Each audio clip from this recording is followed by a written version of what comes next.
Bom dia, ouvintes da Rádio Assunção Cearense. Bom dia, internautas do blog do Edson Silva. Estamos começando agora o nosso programa, o blog do Edson Silva, na Rádio Assunção Cearense. O destaque dos jornais nacionais. O Estado de São Paulo, Estadão, Folha de São Paulo e o Globo. O destaque principal desses jornais é a exoneração do primeiro-ministro do governo Lula, que foi instalado no dia 1º de janeiro deste ano, portanto, experimentando o seu 4º mês. O ministro exonerado é o general Gonçalves Dias, chefe do Gabinete Institucional da Segurança, GSI, chamado GSI, responsável pela segurança pessoal do presidente, de seus familiares e dos palácios do Poder Executivo. Eles foram por conta da programação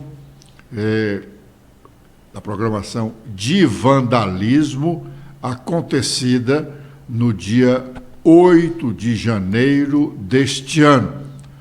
Ontem apareceu um vídeo em que o general Gonçalves Dias é destaque.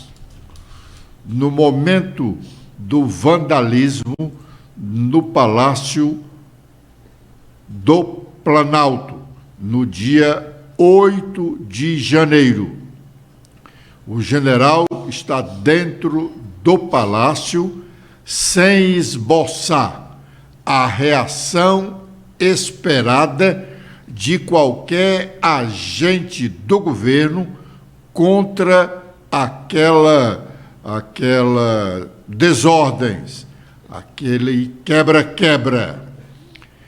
O governo tinha conhecimento desse vídeo e também dizem que o ministro Alexandre de Moraes também tinha conhecimento desse vídeo e hoje é criticado por não ter mandado prender o general, como o fez em relação a outras pessoas, inclusive o ex-ministro do governo Bolsonaro, Anderson Torres, acusado de omissão. Coincidentemente, no nosso programa, neste programa aqui, que nós fizemos no dia 9 de janeiro, consequentemente, no dia seguinte ao vandalismo, ainda no calor da emoção, da irritação, da decepção com o que todos os brasileiros vimos, nós chegamos a admitir que o atual governo, o governo Lula, que já estava comandando o país há 8 dias, porque o governo Lula tomou posse no dia 1º de janeiro, e a onda de vandalismo aconteceu no dia 8 de janeiro. Portanto, toda a estrutura governamental, ela estava trabalhando porque tinha sido escolhida pelo presidente Lula. Nós chegamos a admitir que o governo tinha culpa do que aconteceu, porque, bem informado por sua inteligência, pelo pessoal da inteligência, é o pessoal que ausculta todos os movimentos no país e antevê alguns deles. E esse do dia 8 estava cantado em prosa e verso em todos os relatórios da inteligência. o ministro da Justiça, Flávio Dino, tinha conhecimento da sua íntegra. E o ministro disse que confiou no governador Ibanez Rocha, do Distrito Federal, que havia dito ao ministro que estava tudo sob segurança. Estava tudo sob os olhares do governo do Distrito Federal, que é, de fato, quem cuida da segurança pública em Brasília. Pois deu no que deu. O ministro Flávio Dino confiou demais, e quando o governo Lula foi se aperceber, tudo já tinha ocorrido. Pois bem, ontem, com o surgimento desse vídeo, aí o governo Lula ficou em maus lençóis. Ele que estava defendendo a não instalação da Comissão Parlamentar Mista de Inquérito, cujo objetivo é investigar responsabilidades de agentes públicos no episódio do dia 8 de janeiro, então o governo agora já passou a defender a CPMI, que deverá ser instalada, como aqui nós já comentamos ontem, na próxima semana, a partir de quarta-feira, quando haverá a sessão do Congresso Nacional, em que o pedido de instalação da CPI será lido. Esse pedido de CPI, os apoiamentos, as assinaturas dos deputados e senadores foram conseguidas pelo deputado federal cearense André Fernandes. Agora, com este fato novo, ganhou força a CPMI que o governo Lula queria evitar. Ela vai sair mais fortalecida. A coluna política do jornal O Estado de São Paulo, em sua edição de hoje, destaca esta realidade. Stephanie. Bom dia, Edson. Bom dia, ouvintes da Rádio Ascensão e internautas do blog do Edson Silva. O Estadão destaca que o ministro-chefe do Gabinete de Segurança Institucional, General Gonçalves Dias, pediu demissão ontem após a divulgação de imagens nas quais aparece indicando a rota de saída do andar do gabinete presidencial para vândalos que invadiram o Palácio do Planalto em 8 de janeiro. O general, conhecido como G. Dias, é o primeiro-ministro a cair em 109 dias do governo Lula. A queda do militar obrigou o Planalto a voltar atrás e a apoiar a abertura de uma comissão parlamentar mista de inquérito dos atos golpistas para tentar conter o desgaste. Horas depois que as gravações do circuito interno do Planalto foram reveladas pela CNN Brasil, colegas de G. Dias o convenceram a entregar o cargo, sobre o argumento de que sua permanência na equipe levaria à crise para o gabinete do presidente Luiz Inácio Lula da Silva. Em reunião de emergência convocada com o general e ministros do Planalto no fim do dia, Lula lamentou o desfecho da situação e se despediu do amigo de mais de 2 décadas. A demissão do general, que chefiou a segurança de Lula em seus 2 mandatos, de 2003 a 2010, foi publicada em edição extraordinária do Diário Oficial da União. O comando do GSI será ocupado interinamente por Ricardo Capelli, o número 2 de Flávio Dino, no Ministério da Justiça. Esta exoneração do general-chefe do Serviço de Segurança Institucional, do Gabinete de Segurança Institucional da Presidência da República, é o tema político mais importante de hoje. Ele nasceu ontem, quando apareceu um vídeo mostrando que o general estava no Palácio do Planalto quando o palácio estava sendo depredado no dia 8 de janeiro. O deputado federal cearense e líder do governo na Câmara dos Deputados, José Guimarães, também falou sobre essa questão. Vamos ouvi-lo. Primeiro é que, como vocês observaram, esse vídeo que foi divulgado hoje pelo veículo de comunicação é o retrato de como os bolsonaristas agiram, né? Eles agiram dentro e fora do governo. Nós recebemos informações que ainda hoje tem bolsonaristas dentro do palácio. E que o general Dias, que pediu afastamento, não sabe se pediu afastamento até, como uma pessoa séria, pediu afastamento para facilitar as investigações, é um exemplo de que ele estava cercado de bolsonaristas que fizeram essa ação na tentativa de criminalizar o governo. Portanto, segundo lugar, o país sabe que quem patrocinou os atos de vandalismo no dia 8 foram eles. E nós queremos saber quem financiou, quem organizou, quem está por trás. Tanto é que tem pelo menos 100 pessoas que estão sendo investigadas pelo Supremo Federal. Terceiro, o Supremo Tribunal Federal tem sido muito sério nas investigações.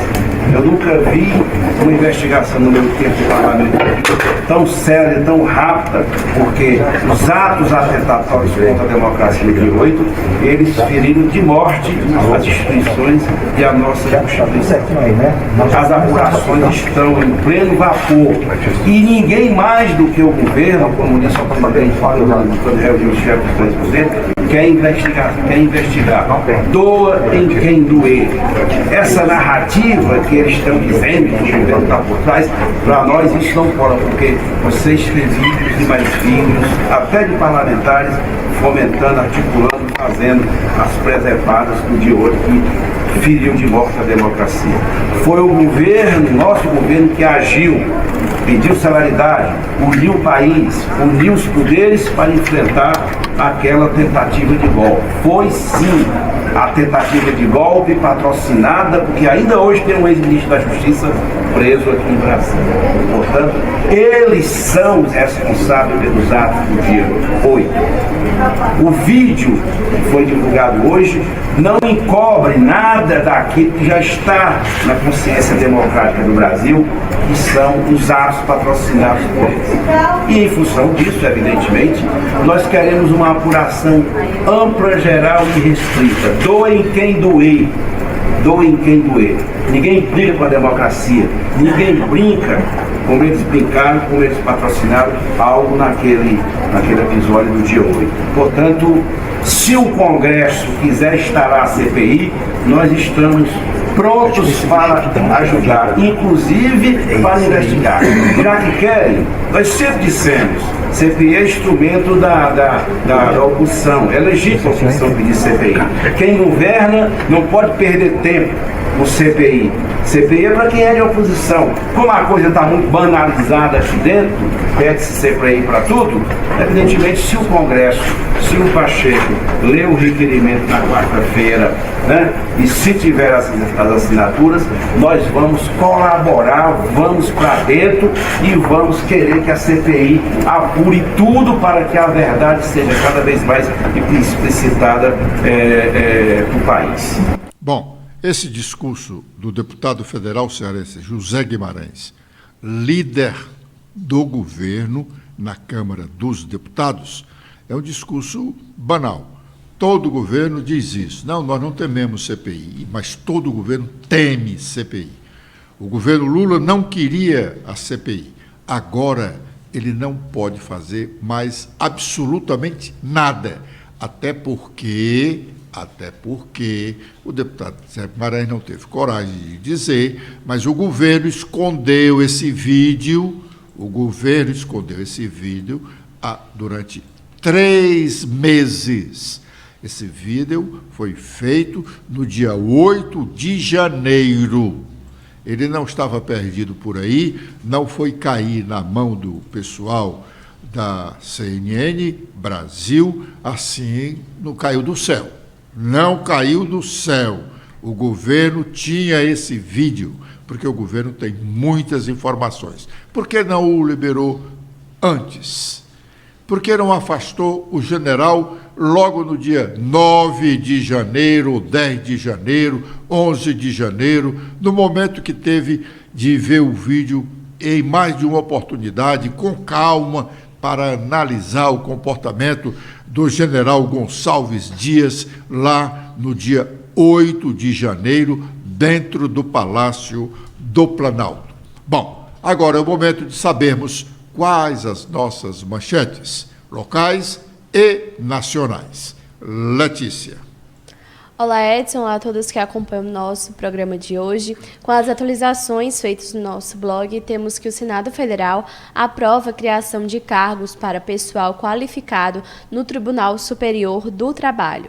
De acordo com o relator na Comissão de Assuntos Econômicos, o senador Vanderlei Cardoso, a Comissão de Constituição e Justiça, o CCJ, por onde o projeto tramitou, foi favorável à proposta, mas recomendou que a comissão fosse ouvida para avaliar os seus impactos financeiros e orçamentários.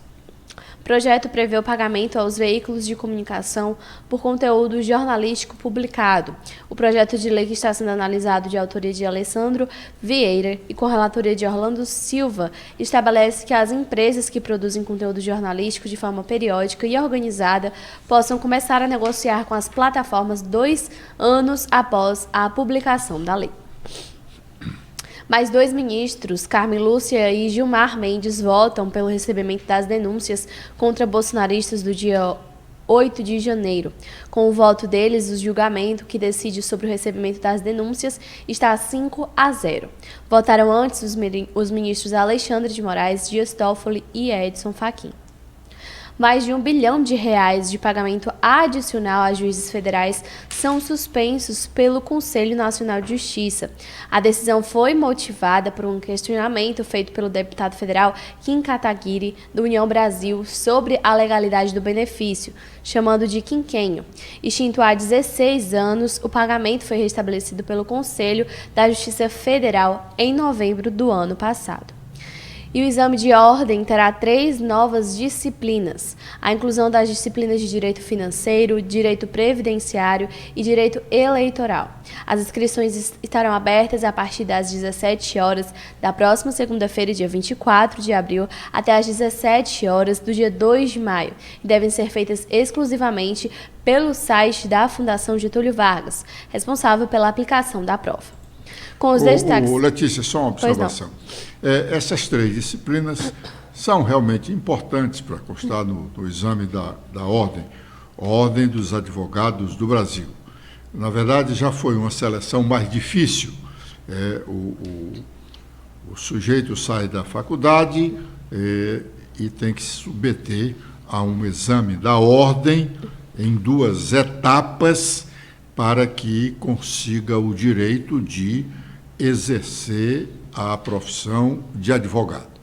Mas o que eu acho mais importante, e isso eu fiz questão de ressaltar quando eu concluí um bacharelado nesta área, no discurso para os colegas e os nossos convidados, eu disse que o curso de Direito é um dos cursos mais importantes que nós temos de formação das pessoas no Brasil, porque é o único curso que forma todo o pessoal de um dos poderes da República. Só pode ser integrante do Poder Judiciário, juiz, desembargador, ministro, quem é advogado. Só pode ser quem é advogado. Você pode ser presidente da República sem ter nenhuma formação universitária. Você pode ser presidente do Congresso Nacional, deputado federal, senador, sem ter nenhuma formação universitária. mas você não pode ser integrante do Poder Judiciário sem ser advogado, pois os cursos de Direito, até bem pouco, não ensinavam uma disciplina que é importantíssima, tanto no mistério diário do advogado, nos fóruns, dos mais distantes fóruns do país, como nos grandes e principais tribunais do país, da República, do Brasil. Ética. Ética. O advogado precisa ser ético. O juiz, o desembargador, o ministro tem obrigação de ser ético. E na Faculdade de Direito não se trata de ética, Letícia. Bom, com as atualizações nacionais, agora, obviamente, o assunto principal em destaque é sobre a saída de Gonçalves Dias do Gabinete da Segurança Institucional. A coluna de Bela Megali, no Globo, fala por que a demissão de ex-ministro do GSI foi bem recebida pela cúpula das Forças Armadas. A Polícia Federal vai intimar Gonçalves Dias para prestar depoimento sobre a atuação durante a invasão dos prédios dos três poderes. Também temos que, para cumprir regra fiscal, Galípolo fala que toda vez que o Banco Central solta uma carta, começa o Campeonato Mundial de Interpretação de Texto. E o governo federal lança hoje pacote para facilitar crédito, sem queda de juros. Com as últimas da Folha de São Paulo, temos que Sérgio Moro busca sair do isolamento para evitar condenação no Tribunal Superior Eleitoral e perda de mandato. Aliados do senador estão apreensivos com o que consideram pressão sobre o parlamentar. E o governo Lula muda a chefia do INCRA em 19 estados com aval do PT e pressão de MST. O presidente da Câmara Municipal de Fortaleza, vereador Gardel Rolim, inaugurou ontem um curso de preparação de servidores e fortalezenses outros para que eles estejam, de fato, habilitados a discutirem o plano diretor de Fortaleza. Vamos ouvir o que disse o vereador Gardel Rolim no momento da abertura desse curso. Sobre isso, como eu já disse aqui, o plano diretor é um dos temas mais importantes que nós vamos nos debruçar nessa legislatura. É onde definirá os rumos da nossa cidade. Eu gosto de mal comparar que se Fortaleza fosse um grande condomínio, o plano diretor era as regras desse condomínio, era a carta de intenção desse condomínio que seria revisado a cada 10 anos, ou seja, todos os condôminos se reúnem a cada 10 anos para revisar as regras de convivência, e é isso que o plano diretor guardado as devidas proporções, é uma escala muito maior, mas é isso que o plano diretor é para nós. É neste momento que nós sentamos em sociedade para discutir quais são as prioridades para esse grande condomínio. Quais são os momentos importantes que nós teremos nesses 10 anos para discutir novas escolas, novas creches, urbanização, áreas de preservação ambiental, áreas de desenvolvimento econômico, áreas de recuperação ambiental, áreas prioritárias de ocupação, áreas de desocupação, ou seja, tudo isso que permeia o urbanismo e a convivência da nossa cidade está previsto dentro do plano diretor. Bom, de fato, esse discurso do vereador Gardel Rolim chama a atenção de toda a sociedade. Todos nós temos o dever de saber o que é que se está planejando para a cidade. Como é que a cidade vai crescer? Para onde ela vai crescer? O que é que nós precisamos de equipamentos para vivermos bem na cidade. Então, é importante que todos os segmentos, a construção civil, sobretudo, a universidade pode dar uma contribuição significativa na elaboração desse plano diretor. A universidade é onde realmente se estuda todos os problemas do país, do estado, do município, e, sobretudo, o bem-estar, como oferecer equipamentos para o bem-estar da população.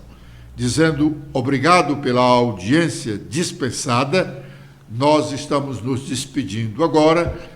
Amanhã é feriado, nós vamos estar com uma entrevista que acabamos de fazer, com o deputado estadual Sérgio Aguiar, sobre a política cearense, especialmente o PDT.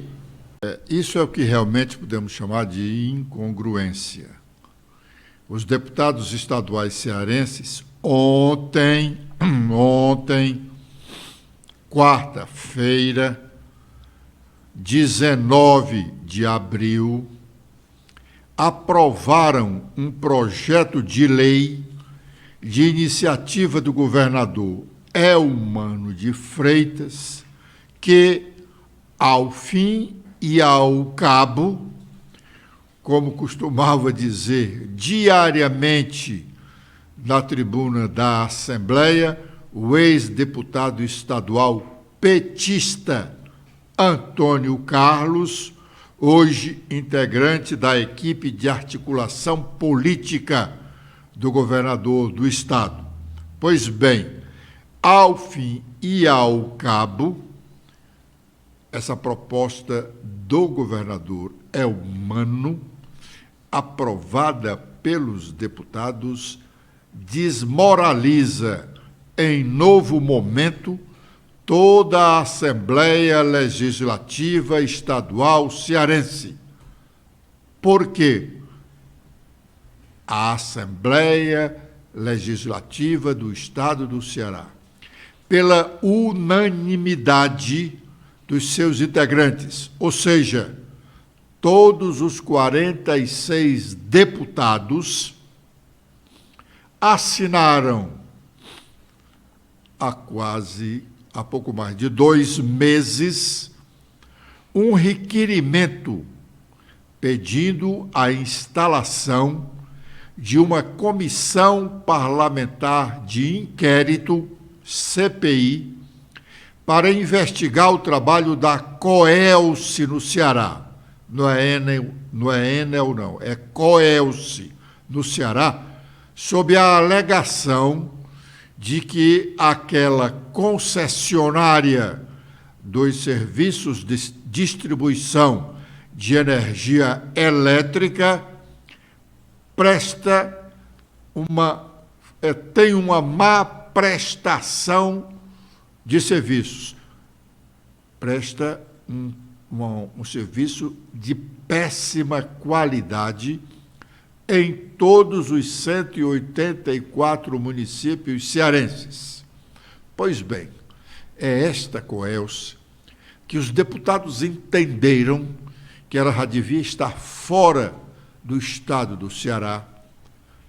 Esta COELCE ganhou de presente ontem, pela proposta do governador Eumano, e o consentimento da maioria dos deputados estaduais. Por isso é que eu disse que, neste novo momento, ela sofre uma nova desmoralização imposta pelo governador Eumano. O governador mandou um projeto de lei que já foi aprovado ontem mesmo, doando à Companhia Energética do Ceará um terreno para que ela possa construir neste terreno como é que ele chama aqui o nome? Deixa eu olhar aqui no papel assim, direitinho. Uma subestação para garantir o fornecimento de energia ao hospital da Universidade Estadual do Ceará, ainda em construção. A Assembleia aprovou este terreno para a COELCE. A mesma COELCE que a Assembleia disse que já devia estar fora do estado do Ceará. Com essa observação, nós estamos encerrando o nosso programa de hoje, agradecendo a honrosa audiência dos ouvintes da Rádio Assunção Cearense e internautas do blog do Edson Silva, prometendo estar de volta na próxima segunda-feira com a proteção de Deus, a partir das 11h45. Letícia. Eu também faço meus agradecimentos a todos que acompanharam o nosso programa de hoje. Vocês podem ver mais notícias apontando a câmera do celular de vocês para este QR Code. Até a próxima segunda-feira.